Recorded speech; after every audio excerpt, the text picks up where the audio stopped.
Here's a quick video to show you how to install your Allen 5-bike rack. It's really simple to do. All you're going to need is a couple of tools. You're going to need a 3/4 inch socket or a ratchet wrench like this, and it'll be helpful to have an adjustable wrench as well. Let's get started. Our first step is real simple. We're going to remove this bolt just like this.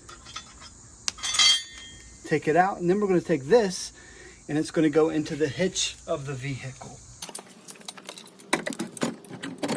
The next thing is to make sure that the hole of the bike rack lines up with this hole here in your hitch.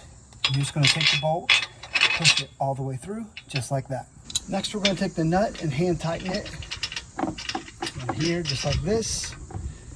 This is 3/4 of an inch, so if you're using a socket or a ratchet wrench, make sure you get your 3/4. That here, just like that. Also put a link to these tools in the description. Go take the other one, fit it on, just like this.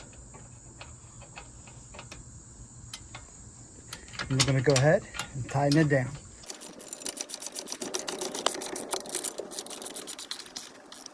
And just like that, your bike rack is ready to go. Hope this video was helpful. If it was, give us a thumbs up.